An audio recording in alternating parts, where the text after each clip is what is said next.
Hello, everyone, and welcome to Curious by Nature with Deep Roots. I'm your host, Sydney Ross, and we have a great show for you today as we explore the history and habitats of Caney Mountain Conservation Area in the Ozarks, one of my favorite places on Earth. Before we get started, I just have a few announcements. First, I'd like to thank our sponsor, the Missouri Department of Conservation, for protecting fish, forest, and wildlife resources across the state of Missouri. I'd also like to thank viewers and donors like you for making programs like this possible. Though we're in the dormant season, you can catch me at the Discovery Center here in Kansas City every first Friday at 1 o'clock for our native landscape chat. That means tomorrow you can join me as we walk the gardens and explore native landscapes that support birds, especially in winter time. So bundle up and grab your binoculars, and I hope to see you tomorrow at the Anita B. Gorman Conservation Discovery Center. Next month, on Saturday, January 17th, we're hosting a winter sowing workshop. You may have worked with me in the greenhouse at the Discovery Center in the past, but now you can learn to plant with winter and take home little seeds that can be winterized outdoors and then reap the benefits of some cute native plants come spring. This is a free workshop put on by Deep Roots and the Missouri Department of Conservation, and registration is filling up fast. We have two sessions, one in the morning and one in the afternoon. So be sure to register and join me for our winter sowing workshop on Saturday, January 17th. Our annual Native Plant Conference, Planet Native, is back February 10th through 11th, 2026, right here in Kansas City. I'm super pleased with our lineup of speakers. We have 21 concurrent sessions this year, and I'd like to highlight just a couple. First, I want to mention friend of Deep Roots and co-founder of the Missouri River Bird Observatory, Dana Ripper, as she discusses how native plants fuel bird life year-round. Learn about the intricate relationship between birds and native plants that have evolved for millennia. This presentation explores how bird migration is timed with plant flowering and fruiting cycles and insect herbivory. From fueling warblers on their journeys to sustaining winter flocks, these plants are more than just beautiful, they're lifelines. We're also excited to have presenter Dr. Gerardo Camillo from St. Louis University with his two presentations during Planet Native. His first presentation, Grow Your Membership, Not Your Lawn, strategizes ways to recruit people into conservation programs who aren't already part of the effort. His second presentation, Bees in the City, Native Plants Are Better, highlights the impact native plants have in the urban core, specifically when it comes to native bee conservation. Hear from these presenters and more at Planet Native and register today. Our next episode of Curious by Nature is December 18th at 6 p.m. We're highlighting Caney Mountain Conservation Area again, but this time with guest expert Susan Farrington. Y'all, I was starstruck when I got to meet Susan and Randall as we explored Caney Mountain, so be sure to tune in at 6 p.m. on December 18th, where you can ask Susan your native plant questions. So shout out to all the native plant nerds out there. You won't want to miss it. As always, this webinar will be recorded and resources available following today's program. I'll be sending you a link with lots of resources, including links to events mentioned in today's program. Don't forget, put your comments in the chat. We love to hear where you're tuning in from. And if you have questions for today's guest expert, put them in the Q&A. At the end of each session, we do a live Q&A with our audience, and I hope you're paying attention because there's also a pop quiz involved. For today's pop quiz winner, whoever gets our question during the Q&A correct is going to receive a copy of Missouri Department of Conservation's Tried and True Missouri Native Plants for Your Yard. This is a great book and resource, so I hope you're paying attention and stick around. All right, so now I'm going to introduce today's guest expert, Randall Roy, who is the district supervisor for the Bryant Creek District of the Ozark region of the Missouri Department of Conservation. He was the wildlife biologist on Caney Mountain Conservation Area from 2002 to 2018 and responsible for prescribed fire and habitat management. He has supervised the work of teams that carry out these same activities for the past 7 years. He holds a Bachelor's of Science degree in Wildlife Conservation and Management from Missouri State University and has been with the Missouri Department of Conservation for 25 years. Welcome, Randall Roy. We're super excited to have you here today. Thank you, Sydney. Good to be here. Wonderful. So, when I came to visit y'all in the Ozarks, that was the beginning of June. So, I'm curious, what are some projects or things that you all have been working on since we last visited you? Yeah, so summertime is more of a time of maintenance on the area. We do a lot of invasive work. Any invasives that we see on the area, we treat those. Caney Mountain is a pretty special place in that you don't find very many invasive species. About anywhere you go around the state, if you work in my field or your field, you probably can't help but notice Sericea or knapweed or whatever. Everywhere you go, there's invasives, and we've done a pretty good job over the years of keeping that at bay at Caney Mountain. So we do a lot of that through the summertime. We did a controlled burn on a glade complex this summer as well. Later into the fall, did some deer surveys and a managed muzzleloader deer hunt. So lots of fun stuff. That's awesome. Well, it's never a dull moment in the world of conservation, but especially down in the Ozarks. So thanks again for joining us. And folks, if you have questions for Randall, please put them in the Q&A as our program continues on. And without further ado, we're going to jump right in to our video for today. So I hope you enjoy today's episode of Curious by Nature. Today, we're heading into the heart of the Ozarks to explore Caney Mountain Conservation Area.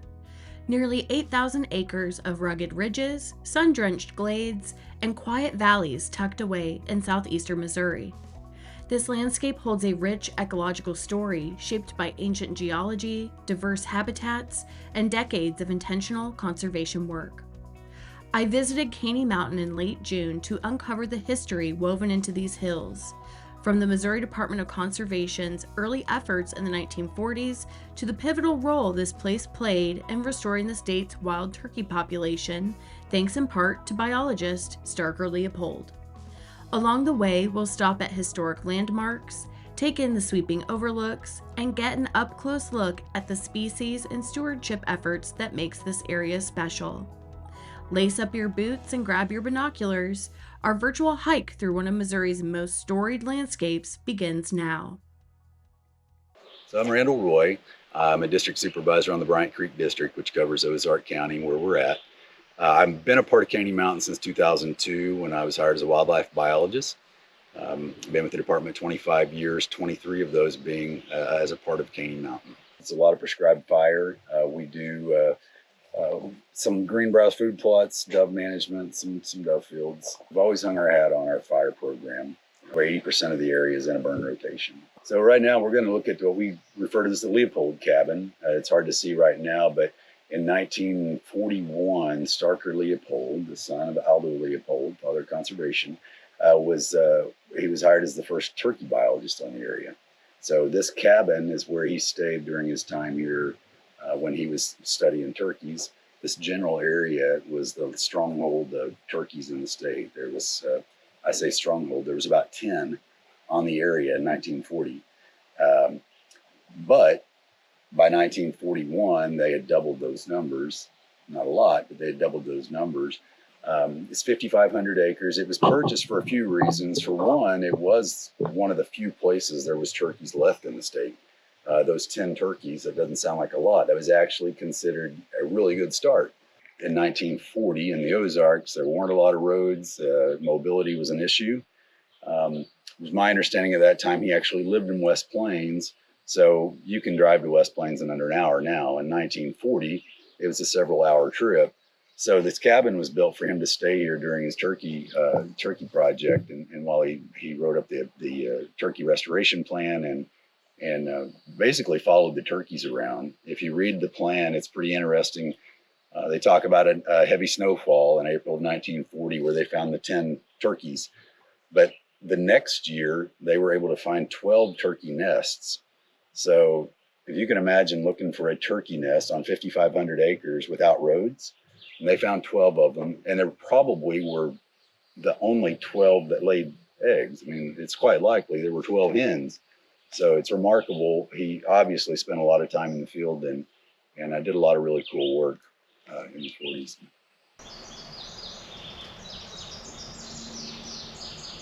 So in 1941, that first area plan started Leopold Road. They had lots of ideas. It's neat to go back and read what their interpretation of good turkey management was going to be and what they were trying and doing.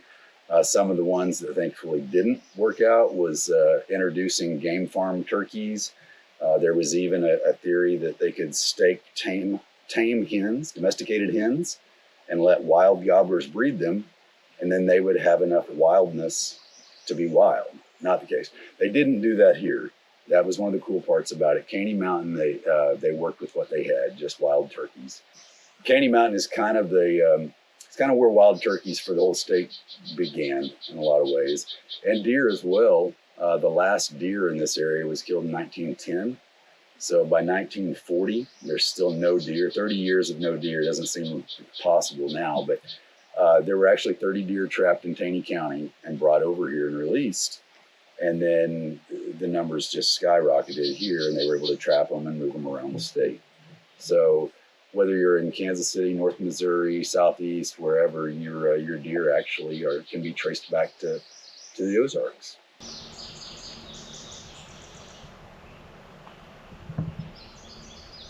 Now we have a closed canopy here, and you can't see the way they actually saw it. We have a picture. The first area ranger was on horseback right behind this cabin. The cabin's in the background.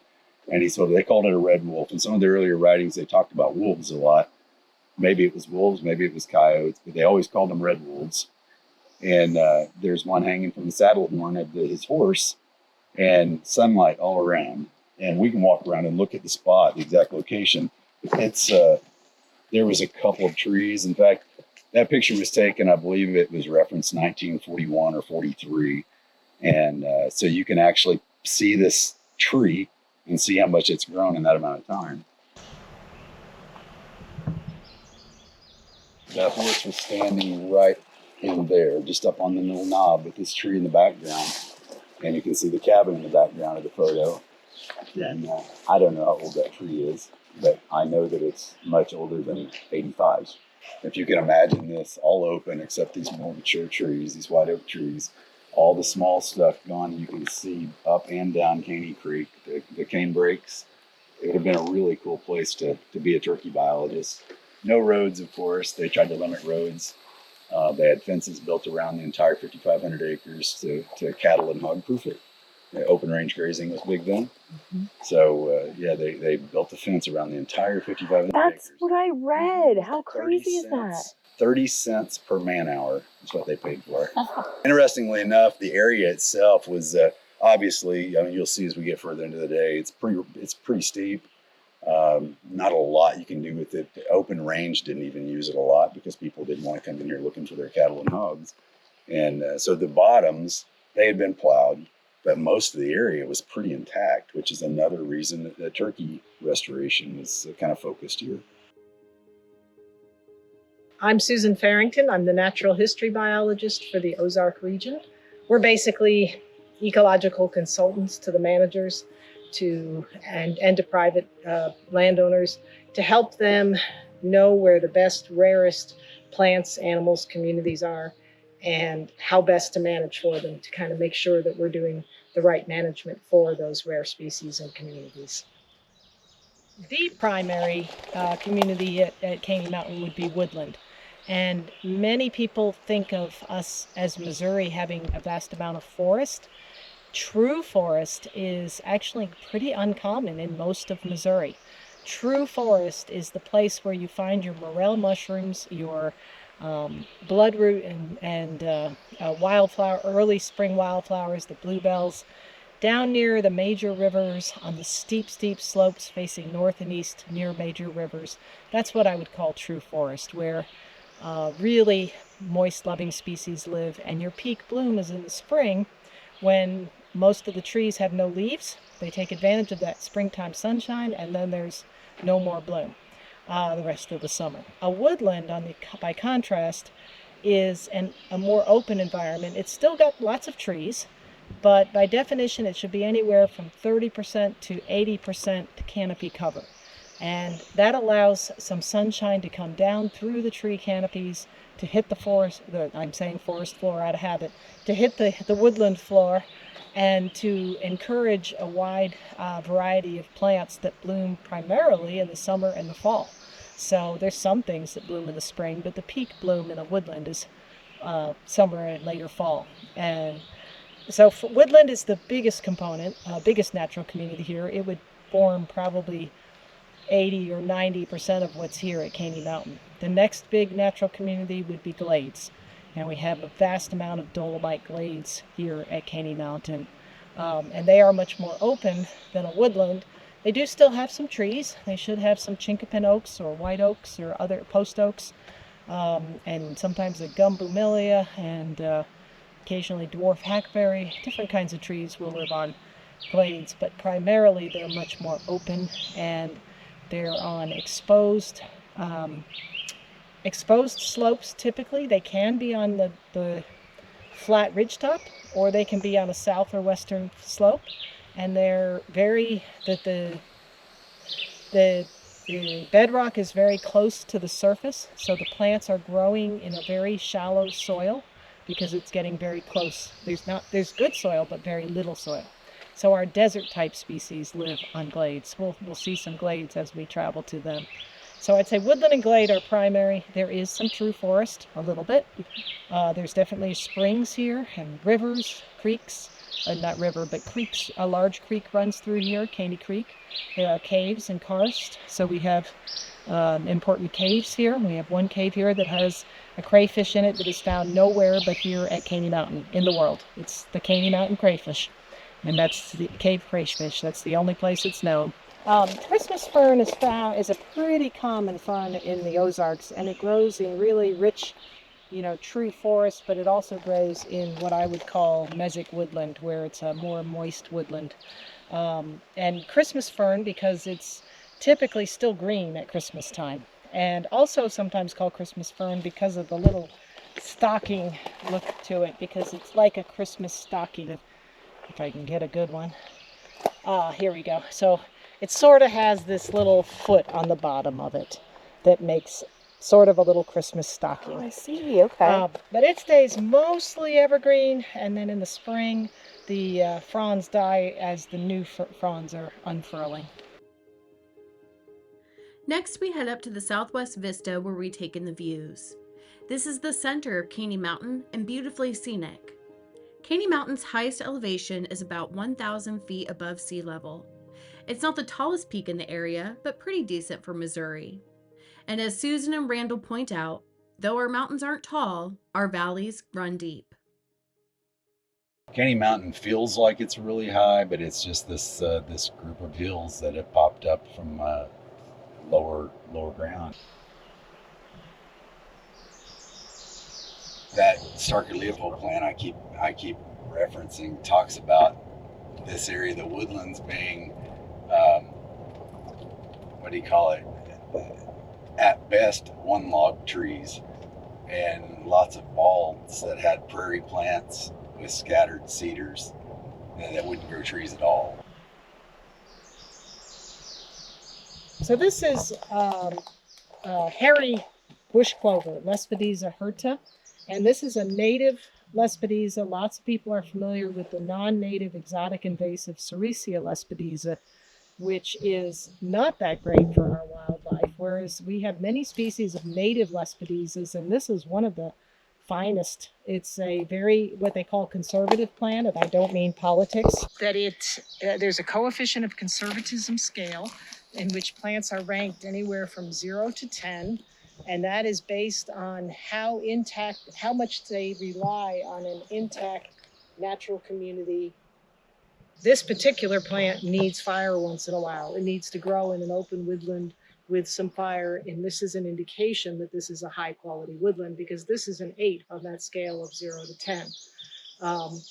Right next to it is another great woodland plant. We've got a cream wild indigo, and that's its very distinctive seed pod at the end of the bloom period. This late summer and early fall, the whole plant will turn kind of blackish, and it just dries right there, and it breaks off like a tumbleweed. And all through the winter, you can find that plant easily. You even have Cunilla, the dittany, yes, wild oregano or dittany. It smells when you crush the leaves. It smells like oregano. And that is one of the frost flowers. That's what makes frost flowers in the wintertime. So this is high quality woodland here. Yes. Some pretty cool plants. We've got some pussy toes here. Yeah. Do you know which Antinaria is this? Antinaria, it's Perlinii or? Yeah, yes, Perlinii. Mm-hmm. Amazing.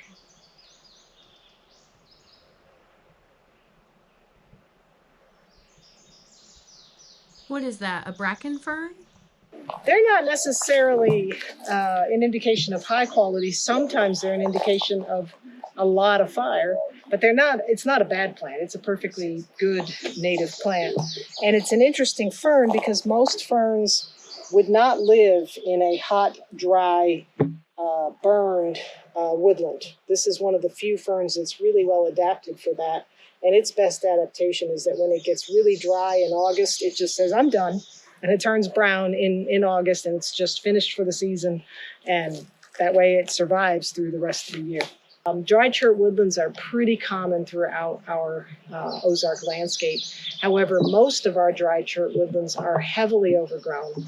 And basically, if this was never burned, not managed, it would be all the trees you see here, plus a whole lot more trees of all different sizes, and basically all you'd see on the ground would be some leaf litter and maybe a grapevine or two and maybe a woody sprout and maybe a little piece of sassafras, and that's all you would see in an overgrown woodland. No food for turkey or deer, no hiding place for a fawn. This area is great bugging habitat for a turkey, because you've got lots of different wildflowers. There's nothing in bloom at the moment where we're standing, but there are all of these things bloom during different parts of the year. And so there's food and seed all over. Right at your feet, there's Samson's snakeroot, and it's going to seed right now. And quail and other things would love to eat those seeds. On Caney Mountain, our biggest management tool is prescribed fire, which ironically, when the area was purchased, part of the reason was to limit fire. And over time, we've learned that this glade and woodland system that we're in requires fire. And so we try to keep a little over 80% of the areas in a burn rotation. In general, a 3 to 5 year rotation, depending if we're in a restoration phase or closer to a maintenance phase. A lot of our burn units are closer to that maintenance phase now. So we're trying to stretch the units out a little further, the time frame out a little further. This particular unit behind us is a woodland unit that's it's got 8 recorded controlled burns. There's some things that happened prior to the 1980s, likely that where there was fire here. But as for my records, from what I have, there's been 8 different controlled burns on this site, with the most recent one being March of 2025. So fire is really important for a lot of reasons. Obviously, the native plants. This is a way to stimulate those native plants, but also it reduces woody encroachment. Reduces leaf litter, which shades the forest floor and keeps these plants from growing. We use it. It's overall as a per acre tool. Obviously, there's a lot of training. There's a lot of precautions that need to be taken, but it's the least expensive, most effective management tool we have in our toolbox.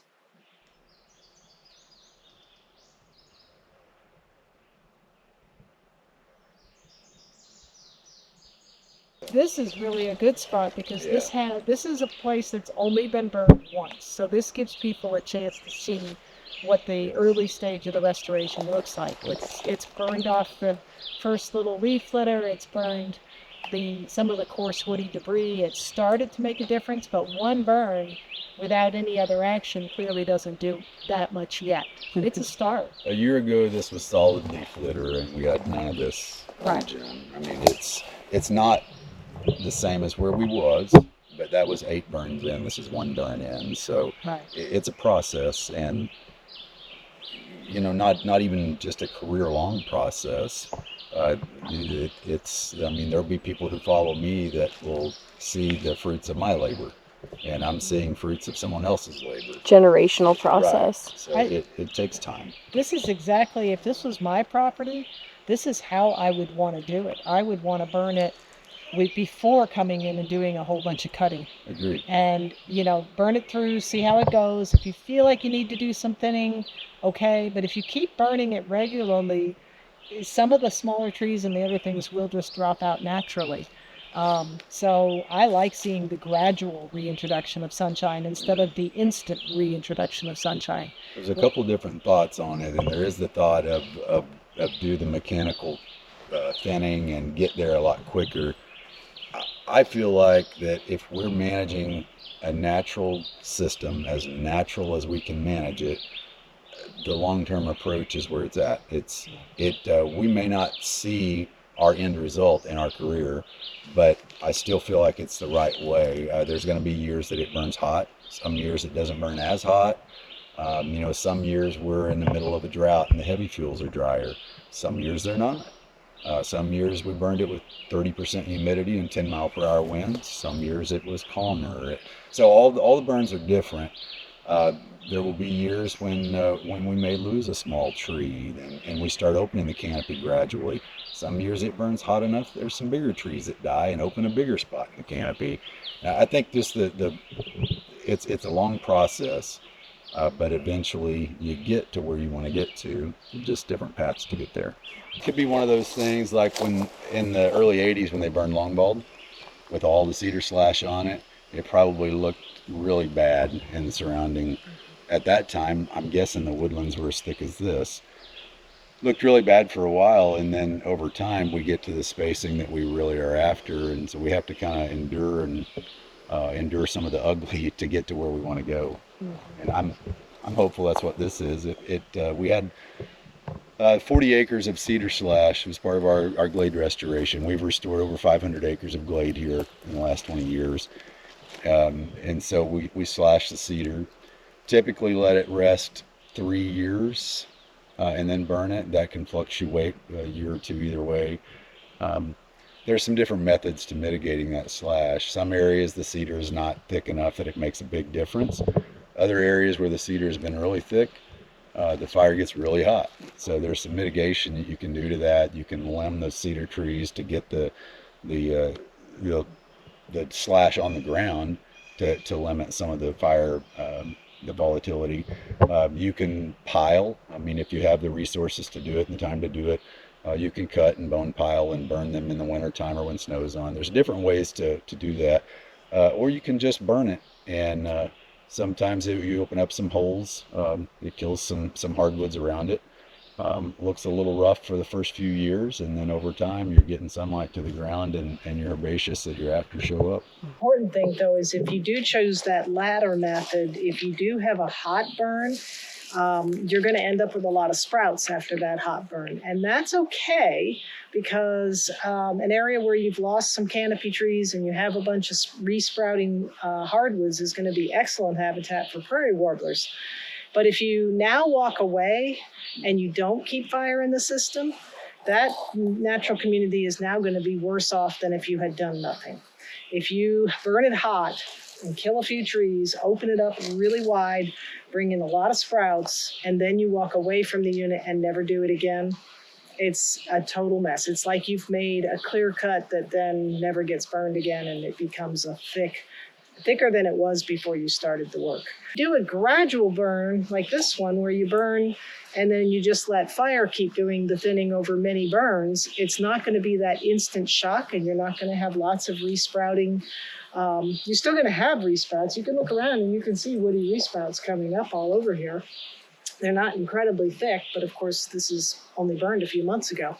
So as long as we keep fire in here, it's going to continue to get more and more open over the long haul.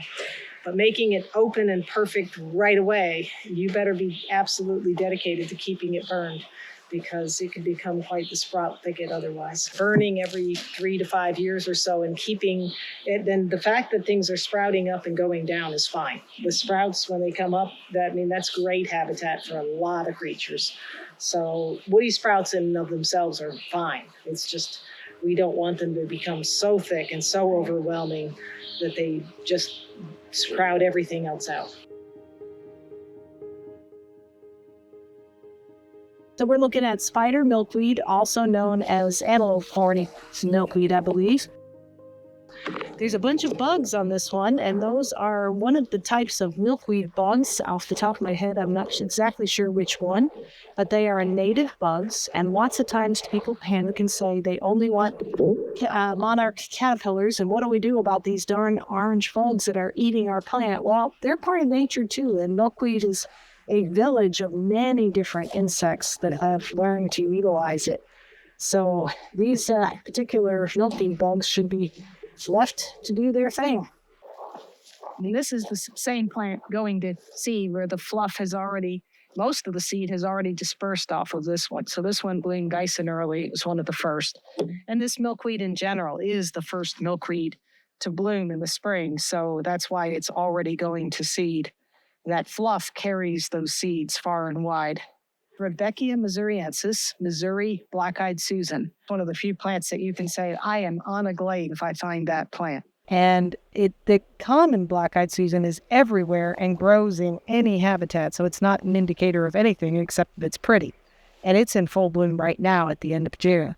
This Missouri black-eyed Susan won't bloom until July or August or even September. It's going to wait until it gets a good late summer rain to bloom. But it's different in that its leaves are more elongated, it's very fuzzy, and it's very colonial. It will spread all over the place. So you can see like a little clump in there of it all just blooming, just on the ground with no blooms. If you can learn to recognize that plant, we know you're on a glade. That is not, it doesn't grow anywhere, any place else. Lots of glade plants grow on prairies or in woodlands and other habitats, so they're not necessarily strictly glade pods. But that one is strictly a glade. The only exception, I asked Mike Leahy, has he seen it in any other habitat anywhere? And he said, well, sometimes on a prairie, on a little dolomite rise out of the prairie. And I said, isn't that just a miniature glade in the middle of the prairie? And he said, yes. It's a little microclimate. So it's just a little glade inclusion within a prairie. But if you see it on a prairie, it's because that's a little mini glade on the prairie. No others would tell you absolutely that you're on a glade. But common glade plants include the prairie dock, which of course also grows in prairies. That little bluet we looked at, that Houstonia nigricans. And sometimes you get prickly pear cactus, although that can take over an old field too. So there's lots of things that grow on glades, but they can be found elsewhere. Coreopsis lanceolata, tickseed coreopsis. This little calamint, but it also grows down in streams, along dolomite ledges on stream sides and in fens. So again, it's not just a glade plant. So that's an indication that there was some seepy moisture there up until the last week or two when it finally dried up. Because calamint needs not only dolomite, but it needs a seepy soil. So there must have been a fair bit of moisture running along the side of the glade here. This little seep hasn't quite dried up yet. On glades, you can have areas where there's little itty-bitty springs and seeps running through the underground, and so it's creating a muddy area, even though we haven't had rain in probably 2 weeks now. And it's still quite muddy right here. So that's pretty common on a glade. But the seeps on a glade, this one's still moist at the moment, but give it another month and there won't be any moisture left in it. In another month, it'll be bone dry. That's why the Rudbeckia missouriensis is a good glade plant. Purple prairie clover is another good one, but again, you find that in prairies too. So there's a lot of overlap between prairie species and glades, and there's also some overlap with southwestern species. So we get tarantulas, scorpions, prickly pear cactus, things that you don't associate with Missouri typically, but which are on our glades. Put your hands on both sides of that prairie dock leaf. So flatten it between. What are you feeling? What am I feeling? Not the rough texture. Are you feeling a temperature difference? It feels really cool. Exactly. Yeah. So What is those that now? leaves, and it's very hot out here It's right very now. hot. Yeah. 95-ish or 3 degrees or something. We're sweating. And yet those plants feel cool to the touch. Prairie dog.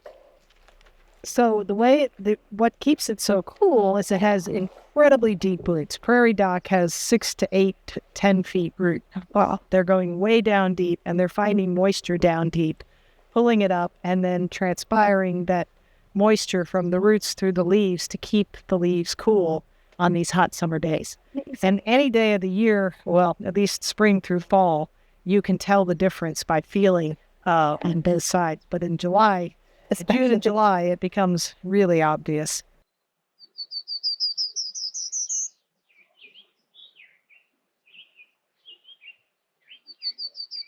Prairie warblers are probably the one species we're doing the most good for when we do glade restoration and glade management. Prairie warblers probably should have been called glade warblers instead of prairie warblers, and they love a habitat like this. They like the little bit of resprouting brushiness as well as scattered trees, and then lots of open vegetation that they can feed on insects from. And so they like that combination. Prairie warblers surprisingly also do really well in a new clear cut because you have lots of resprouting trees. But a clear cut is temporary habitat for them. It's good for 2 or 3 or 4 years at most. And then the trees get up and too thick, and then for the next 20, 50, however many years, it's not good prairie warbler habitat. Whereas a glade is good prairie warbler habitat for the long haul. And there he is real close right now. Prairie warblers are steeply declining. They are a bird that was once common, but has had a steep decline in the last number of decades, 3 or 4 decades. So they're still out there, and they're still very common on all of our Ozark glades. If our glade is managed and burned and well, and reasonably open and sprouty, then you have prairie warblers. But anywhere else, you're not going to find them. So the Ozarks right now are a stronghold of prairie warblers, and we need to keep up our glade management to make them happen. As our journey through Caney Mountain comes to a close, we're reminded that landscapes like these don't just happen on their own. They're shaped by time, geology, and the people committed to protecting them. From the rugged glades and deep valleys to the legacy of Starker Leopold's pioneering work, Caney Mountain stands as a testament to what long-term conservation can achieve. Today, visitors can walk the same paths, take in the same sweeping views, and witness the results of decades of dedication by the Missouri Department of Conservation. Whether you come for the history, the wildlife, or simply the stillness of the Ozarks, this place offers a chance to reconnect with Missouri's natural heritage. Thanks for joining us on this virtual hike. And until our next adventure, keep exploring, keep learning, and keep discovering the stories held within our wild places. Stay tuned. Our live Q&A session is coming up next. All right, folks, I hope you enjoyed the video portion of our program today. Just give me 1 second here. I'm going to welcome Randall back to the virtual stage. And we've got some really great questions already in the Q&A. So folks, if you have questions for Randall Roy, Missouri Department of Conservation, whether it's about Caney Mountain Conservation Area specifically or large land management practices, go ahead and pop those into the Q&A and we'll get started here. Okay, so Randall, are you here with us? I am. Very well Wonderful. done, Sydney. Oh, thank you so much. Well, you all did the heavy lifting, so thank you for that. So, before we dive into the questions from our audience, I'm curious, can you define for me what cedar slash is? Sure. So, left unmanaged, glades will colonize with eastern red cedar. It's a colonizing species in any open area, but glades for sure doesn't require much soil, and so they grow pretty readily. They are very susceptible to fire if you burn early when they're small, but once they get a little larger, 3 to 5 inch diameter or bigger, they're harder to control with fire. So cedar slashing is just the act of mechanically removing those cedar trees from the glade with the chainsaw. Sometimes you just leave them where they're at. Sometimes you can pile them and burn them in the wintertime. There's different methods, but yeah, basically it's mechanically removing those cedar trees from a glade. Okay, very good. I was thinking that was what it was, but you're the expert and that's why you're here. So thank you for that. I want to touch briefly on a question from Christine Garhart. She was asking about the species of fern that grows in hot, dry woodlands, and that would be the bracken fern. And I want to remind our viewers that following today's program, when I send you show notes, we have every single species, both common name and scientific name, laid out for you in those resources. So be sure to check your email for that later. Okay, we're going to move on to our next question from Carrie Young. This is about the turkey restoration project at Caney Mountain. She's asking if this project was in conjunction with the one that was going on at Peck Ranch, also in the 1940s. Yeah, to my knowledge, it would be. So some of the early conservation areas around the state, these bigger areas that have become a staple with the agency, things like Caney Mountain, Drury Mincy, Peck Ranch, Indian Trail. There's some others as you move further north, but those are really old, big conservation areas. And so my understanding is both with deer and turkey, it all kind of started at Skaggs Ranch, which is a private inholding within Drury Mincy Conservation Area in Taney County. So it was a 3,100 acre area that was previously a game park. And when areas outside the fence did not have deer and turkey, there were still some there. So there were deer. The turkeys at Caney were always there. Let me preface with that.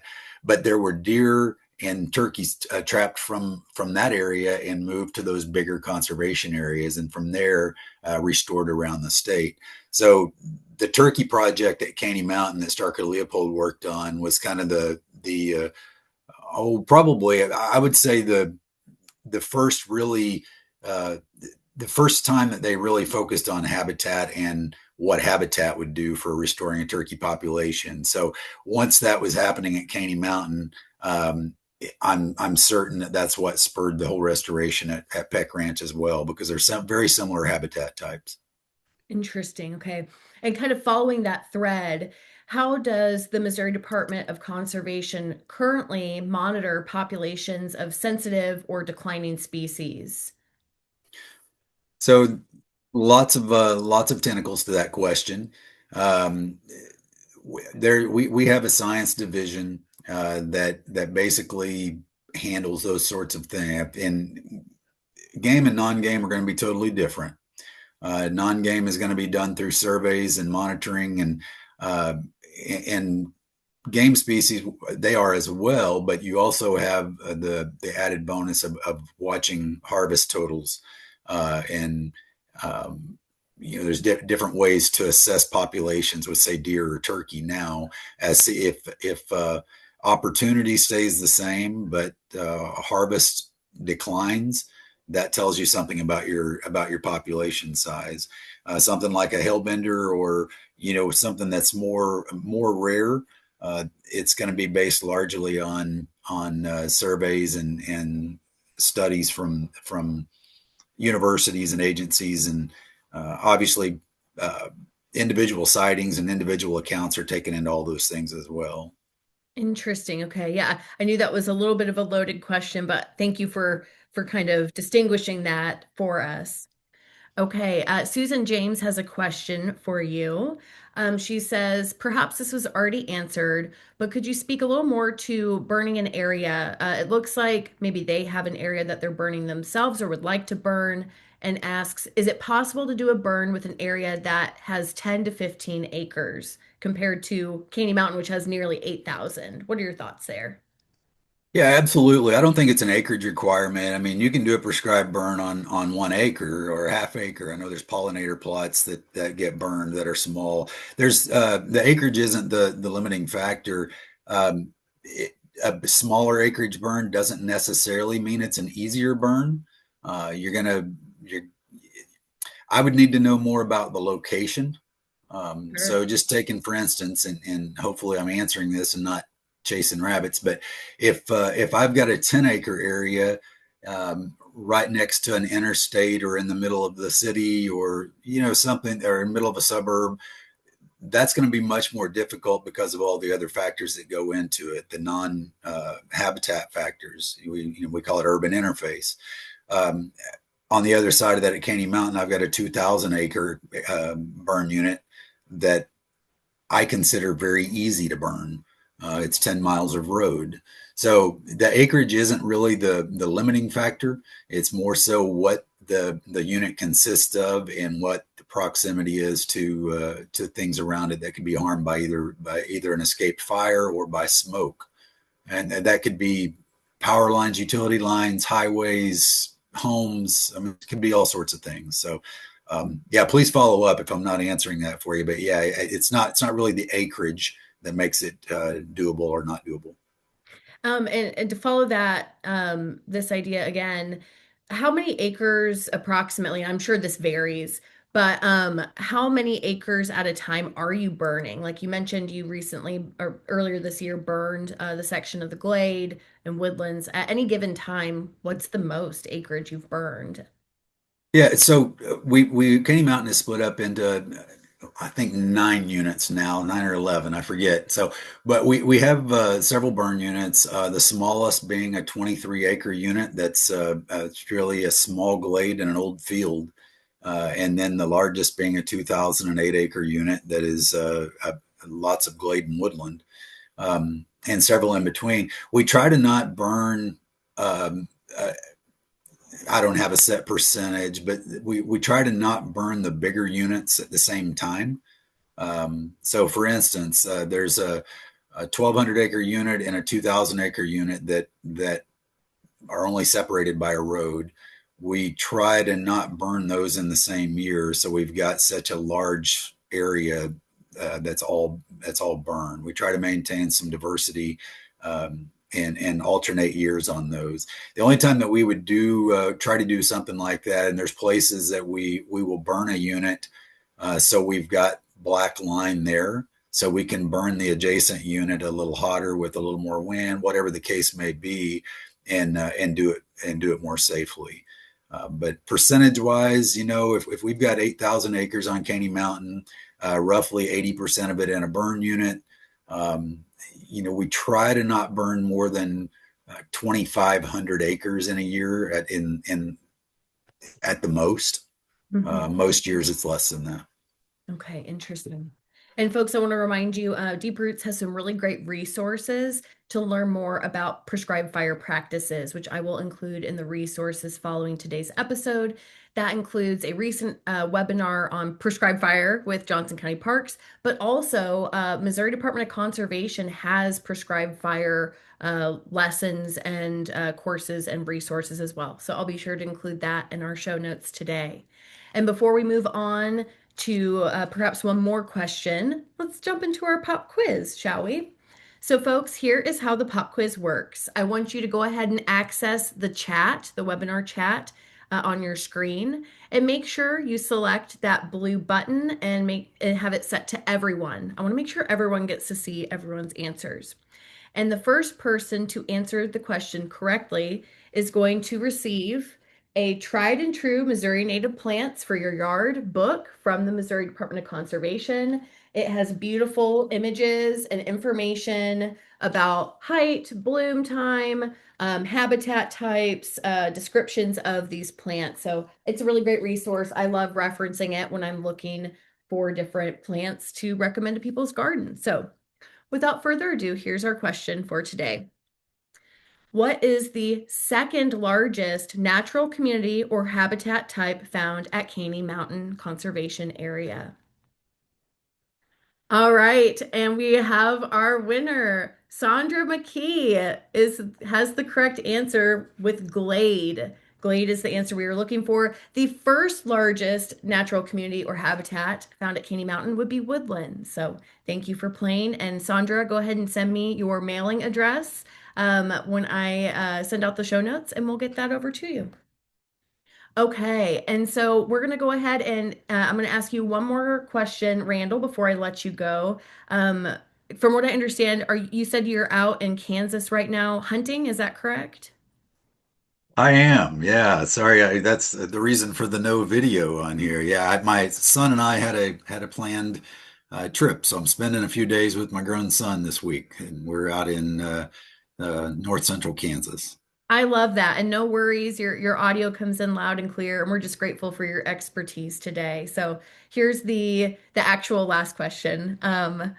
Okay, so how does Caney Mountain Conservation Area fit into the broader conservation strategy for the Ozark region?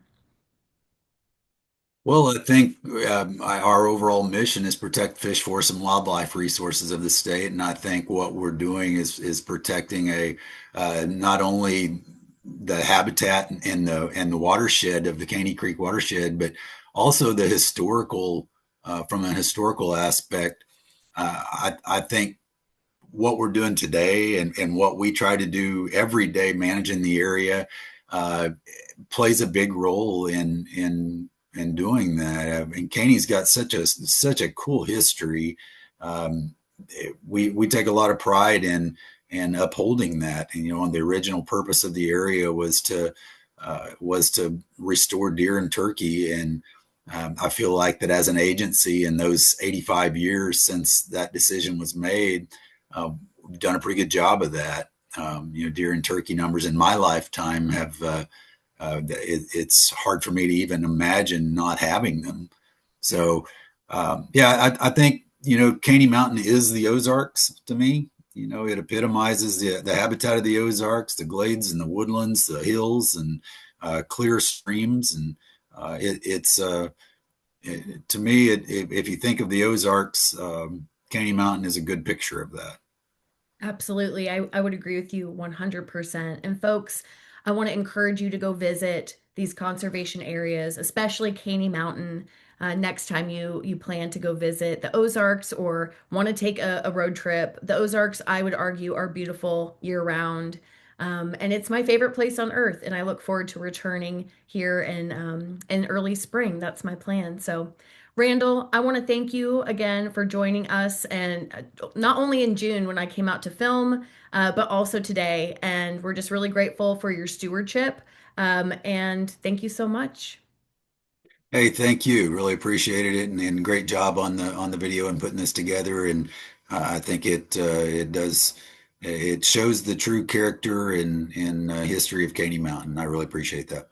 Oh, thanks. I appreciate you, Randall. And folks, thank you for tuning in today. As I've mentioned, I will be sending you a link to our show notes here shortly, which also, by the way, includes a link to the very cool Aldo Leopold photo collection, which you may have seen at the beginning of our program today, which features photos from Caney Mountain. It's really cool. If you can't tell, I'm pretty pumped about it. So be sure to take a look at that and stay curious, everyone. We hope to see you next time.